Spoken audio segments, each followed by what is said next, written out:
Hello दोस्तों, नमस्कार। संगीत के आज के इस नए सेशन में आप सभी का बहुत-बहुत स्वागत है। जैसा कि आप लोगों के लिए जो है 20 प्रश्न इससे पहले हम करवा चुके हैं। आज देखेंगे प्रश्न नंबर 21 से, जो कि आपके एग्ज़ाम्स में पूछे जाते हैं। तो आप लोग जो भी एग्ज़ाम दे रहे हैं, चाहे बीपीएससी टीआरई 4 देने वाले हैं, एमपी टेट देने वाले हैं, स्टेट फेज़ 2 देंगे, या आप TGT, PGT, KVS, NVS, RRB किसी भी प्रकार का एग्ज़ाम देंगे, तो आप लोगों के लिए जो है, जो सभी एग्ज़ाम में जो है ना, थोड़े से जो एडवांस लेवल के जो प्रश्न पूछे जाते हैं, ठीक है?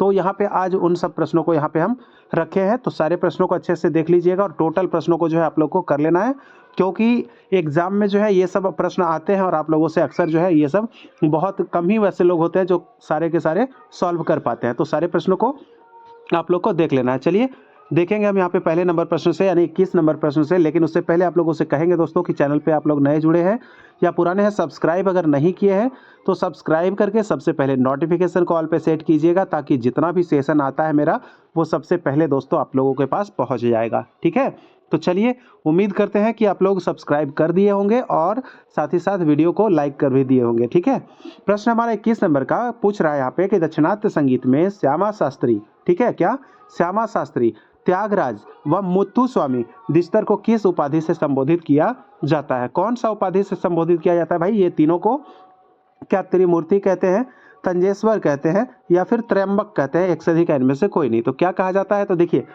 जो दक्षिण संगीत के जो त्रिमूर्ति है मेरे दोस्त, वो यही तीनों व्यक्ति हैं, श्यामा शास्त्री, त्यागराज और मुत्थुस्वामी। यानी इसका जवाब हो जाएगा ऑप्शन नंबर ए, आपका हो जाएगा त्रिमूर्ति। ठीक है, ये तो बेहद आसान था। चलिए देखेंगे अगला यहाँ पे प्रश्न है हमारा। देखिए, इससे पहले का जो सेशन करवाया ना, उसमें 20 प्रश्न, उसमें भी काफ़ी बहुत अच्छे हैं। उसका आपको लिंक हम डिस्क्रिप्शन बॉक्स में डाल देंगे, आप लोग वो सेशन को भी देख लीजिएगा। ठीक है, चलिए तो यहाँ पे जो प्रश्न हमारा 22 नंबर का पूछ रहा है, मुत्थुस्वामी दीक्षितर का उपनाम क्या है? क्या त्रिमूर्ति है, गुरु गुहा है, श्रीनिवास नायक है, एक से अधिक या इनमें से कोई नहीं? तो देखिए, हम आपको पिछले सेशन में बता चुके थे कि ये श्रीनिवास नायक जो है ये कौन है। आपको त्रिमूर्ति के बारे में अभी जस्ट मैंने बताया। इसका जो जवाब हो जाएगा क्या हो जाएगा? ऑप्शन नंबर बी, आपका गुरु गुहा हो जाएगा। ठीक है, चलिए आप लोग अगर देखे होंगे तो कमेंट कीजिएगा कमेंट बॉक्स में कि श्रीनिवास नायक किनका जो है नाम है, मूल नाम है। ठीक है, चलिए देखेंगे यहाँ पे। अब आगे प्रश्न है हमारा 23 नंबर का, यानी तीसरा प्रश्न। निम्नलिखित रचनाओं में मुत्थुस्वामी की रचना कौन सी है? मुत्थुस्वामी की रचनाओं के बारे में बात कर रहे हैं, तो क्या है? नवग्रह कीर्ति होगा, उदयग्रह कीर्ति होगा, या नौका चरित्रम होगा? एक से अधिक या इनमें से कोई नहीं। तो जवाब इसका हो जाएगा दोस्तों आपका ऑप्शन नंबर ए हो जाएगा, नवग्रह कृति। ठीक है, ये किन की रचना है? तो ये आपके मुत्थुस्वामी दीक्षितर जी की रचना है। ठीक है, नवग्रह कृति। और भी मैंने बताया था, एक और क्या बताया था मैंने? पंचलिंगा बताया था आपको, साथ में ये भी याद रखना है। ठीक है, चलिए देखेंगे अगला प्रश्न हमारा है 24 नंबर का कि त्यागराज का जन्म कब और कहाँ हुआ था? तो त्यागराज भाई कौन है? ये नौका चरित्रम वाले त्यागराज हैं। तो इनका जो रचना हुआ था, ये जन्म जो हुआ था वो कब हुआ था और कहाँ हुआ था, साथ ही साथ बताना है। क्या 1762 में हुआ था तिरुवरूर में, या 1767 तिरुवरूर में, या फिर 1856 तिरुवरूर में? तो कहाँ हुआ था? इसका जवाब क्या हो जाएगा? तो दोस्तों इसका जवाब हो जाएगा 1767 ईस्वी, यानी कि ऑप्शन नंबर बी में निहित है 1767। और कहाँ हुआ था पूछा जाएगा? तो तिरुवरूर में हुआ था इनका जन्म। किनका? तो त्यागराज का। ठीक है, चलिए देखेंगे 25 नंबर का प्रश्न है कि त्यागराज के गुरु कौन थे? देखिए, कर्नाटक संगीत इंपॉर्टेंट क्वेश्चन है सारे, ऐसा नहीं है कि इंपॉर्टेंट नहीं है, बहुत ज़्यादा ही इंपॉर्टेंट है, बहुत खास है, और ये आपके हर एक एग्जाम में जो है पूछे जाते हैं। तो यहाँ से क्या इसका जवाब क्या बनेगा? त्यागराज के गुरु कौन हो जाएंगे? क्या वेंकटेश अय्यर, या फिर आपका वेंकट सुब्रमण्यम, या फिर आपका वेंकट रमैया? तो इसका जवाब क्या होगा? तो यहाँ जवाब हो जाएगा दोस्तों ऑप्शन नंबर सी, आपका वेंकट रमैया इसका सही जवाब हो जाएगा। त्यागराज के गुरु कौन हो जाएंगे? तो वेंकट रमैया हो जाएंगे। ठीक है, चलिए देखेंगे 26 नंबर का प्रश्न यहाँ पे पूछा जा रहा है, त्यागराज के भक्ति गीत किसी नहीं किसकी, ठीक है, किसकी आराध्य देव को समर्पित थी? ठीक है, किसी नहीं, यहाँ पे किस होगा, किस आराध्य देव को समर्पित है? ठीक है, तो त्यागराज के जो भक्ति गीत होते थे वो कौन से आराध्य देव थे, उनको समर्पित था? क्या भगवान शिव, भगवान विष्णु, भगवान राम, एक से अधिक है इनमें से कोई नहीं? तो यहाँ जो जवाब हो जाएगा इसका दोस्त मेरे ऑप्शन नंबर सी हो जाएगा। त्यागराज के जो भक्ति जो थे वो आराध्य देव को समर्पित होते थे। किनको? तो ये भगवान श्री राम को समर्पित होते थे। ठीक है, चलिए आगे देख लेते हैं 27 नंबर का प्रश्न। यहाँ पे पूछा जा रहा है कि नौका चरित्रम की रचना किसने की? तो नौका चरित्रम की अगर बात कर लेंगे तो यहाँ पे कौन हो जाएंगे? क्या स्वाति तिरुनल है, त्यागराज है, मुत्थुस्वामी है, एक से अधिक है इनमें से कोई नहीं? तो अभी जो मैंने बताया ये जो है इंपॉर्टेंट प्रश्न है, आपको इसको याद रखना है। इसका जवाब हो जाएगा ऑप्शन नंबर बी, आपका नौका चरित्रम जो है आपका त्यागराज का रचना माना जाता है। ठीक है, चलिए देखेंगे 28 नंबर का प्रश्न है। यहाँ पे पूछा जा रहा है कि प्रहलाद भक्ति विजय किसकी रचना है। प्रहलाद भक्ति विजय है ये जो है ये किन की रचना है, क्या त्यागराज की है, मुथुस्वामी की है, पुरंदरदास की है, एक से अधिक है इनमें से कोई नहीं। तो आपको क्या याद रखना है, प्रहलाद भक्ति विजय ये जो है रचना ये किनका होगा, ये भी आपका जो जवाब होगा ऑप्शन नंबर ए त्यागराज हो जाएगा, यानी कि नौका चरित्रम और प्रहलाद भक्ति विजय ये दोनों त्यागराज की ही रचना है, त्यागराज की ही कृति है। ठीक है, देखिए अब 29 नंबर प्रश्न यहाँ पे हम देखेंगे। इसका प्रश्न है हमारा कि त्यागराज की रचना निम्न में से कौन सी है। कौन सी रचना है भैया त्यागराज की, और भी इनकी जो रचनाएं हैं और इनके बारे में जान लीजिए कौन सा है। क्या निधि चल सुमुख है, नवग्रह कृति है, या फिर नैवेद्य चरित्रम है। तो क्या होगा इसका जवाब, तो जवाब क्या हो जाएगा इसका, तो इसका जवाब हो जाएगा दोस्तों ऑप्शन नंबर ए निधि चल सुमुख। ये किन की रचना है, ये त्यागराज की रचना है। ठीक है, प्रहलाद भक्ति विजय ये भी किन की थी, त्यागराज की थी। नौका चरित्रम किन की थी, तो ये भी त्यागराज की थी। ठीक है, तो ये रचनाओं से भी याद रखना है कि ये भी पूछे जाते हैं आपके एग्जाम्स में। आगे देखेंगे, अगला प्रश्न है हमारा 30 नंबर का प्रश्न। पूछा जा रहा है कि स्वाति तिरुनल का जन्म कहाँ हुआ था। स्वाति तिरुनल भाई बहुत बड़े नाम है ये भी कर्नाटक संगीत में। तो इनका जन्म कहाँ हुआ था, क्या 1815 तंजौर में, या फिर 1813 त्रावणकोर में, या फिर 1920 आपका मदुरई में। एक से अधिक है इनमें से कोई नहीं। इसका जवाब जो हो जाएगा मेरे दोस्त क्या हो जाएगा, इसका जवाब हो जाएगा आपका 1800 क्या होने वाला है, तो 1813 होने वाला है। और कहाँ हो जाएगा, तो त्रावणकोर में। इसका जवाब हो जाएगा ऑप्शन नंबर बी 1813 ईस्वी। ठीक है, आपको 1813 से याद आ रहा होगा, कुछ याद आया। 1813 ईस्वी में मोहम्मद रजा नगमाते आसफी ग्रंथ लिखे थे, कुछ याद आया ना। चलिए आगे देखिए, अगला प्रश्न हमारा 31 नंबर का प्रश्न यहाँ पे पूछा जा रहा है कि स्वाति तिरुनल के गुरु कौन थे। तो कौन थे इनके गुरु, गुरु का नाम बताएंगे। क्या आपके वेंकटेश अय्यर थे, या फिर करामन सुब्रमण्यम भागवतवार थे, या फिर श्री वेंकट रमैया थे, एक से अधिक इनमें से कोई नहीं। तो इसका जवाब यहाँ पे क्या होगा दोस्तों, 31 जो क्वेश्चन है इसका जवाब आप लोग के सामने रहेगा ऑप्शन नंबर बी वाला, यानी कि करामन सुब्रमण्यम और भागवतार। ठीक है, यही इनके गुरु थे, किनके, स्वाति तिरुनल के। क्लियर, तो जन्म आप लोगों ने देख लिया 1813 ईस्वी में त्रावणकोर में।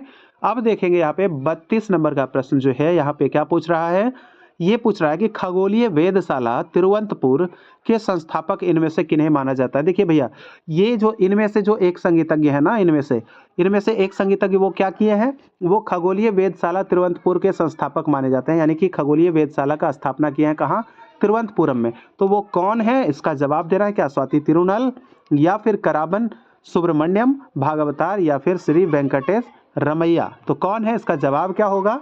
यहाँ जो 32 नंबर का जो प्रश्न है इसका जो जवाब हो जाएगा मेरे दोस्त, यहाँ पे आपका स्वाति तिरुनल हो जाएगा। ठीक है, इसका जवाब हो जाएगा option number A Swati Tirunal. चलिए अब देखेंगे अगला प्रश्न हमारा है 33 नंबर का प्रश्न। क्या पूछ रहा है, स्वर जाति इनमें से किनकी रचना है। स्वर जाति किनकी रचना है भैया, आप लोग को बताना है। क्या स्वाति तिरुनल की है, नाना साहब पांसे की है, या श्री वेंकट रमैया की है। तो इसका जवाब क्या होने वाला है, तो 33 नंबर का जो क्वेश्चन है इसका जवाब हो जाएगा स्वाति तिरुनल ही हो जाएंगे। स्वाति तिरुनल तो स्वर जाति, ठीक है, याद रख लेना है, ये जो है इसके रचनाकार माने जाते हैं। चलिए अब देखेंगे यहाँ पे 34 नंबर का प्रश्न है हमारा। प्रश्न क्या कह रहा है कि स्वाति तिरुनल महाराज का उपनाम क्या था। यानी स्वाति तिरुनल महाराज जो थे उनका उपनाम पूछा जा रहा है भैया, उनका उपनाम क्या था। इसका जवाब क्या रहने वाला है, क्या पदम चाक, या फिर पदम नाभ, या फिर तिकमलेश, क्या होगा, एक से अधिक इनमें से कोई नहीं। तो इसका जो जवाब हो जाएगा दोस्तों ऑप्शन नंबर बी हो जाएगा पदम नाभ। ठीक है, यानी स्वाति तिरुनल का उपनाम जो होगा पदम नाभ होगा, ये आपको याद रखना है। आगे बढ़िए अब अगले क्वेश्चन की तरफ।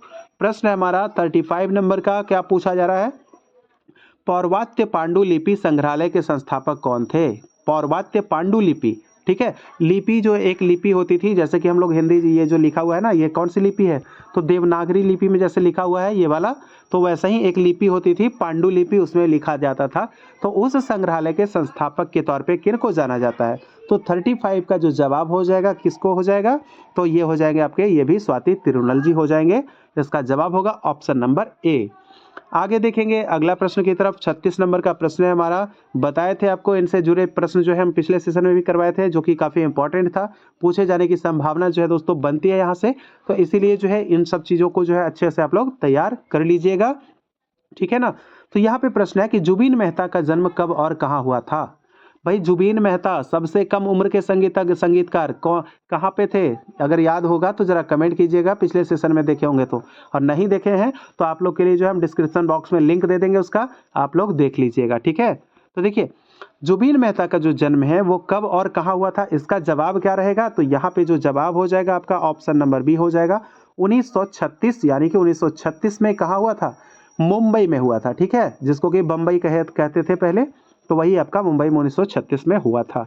आगे देखिए अगला प्रश्न है हमारा 37 नंबर का प्रश्न है कि जुबीन मेहता को पद्म भूषण पुरस्कार से कब सम्मानित किया गया। तो जुबीन मेहता की अगर बात करें तो पद्म भूषण कब मिला था? क्या 1955 में, 1896 में, 1966 में, एक से अधिक, इनमें से कोई नहीं।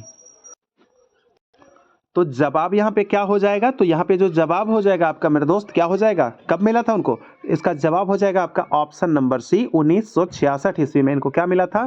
तो पद्म भूषण पुरस्कार मिला था। किनको? तो जुबीन मेहता जी को मिला था, ठीक है। तो ये चीज आपको याद रखना है। आगे देखेंगे अगला प्रश्न हमारा 38 नंबर का प्रश्न है।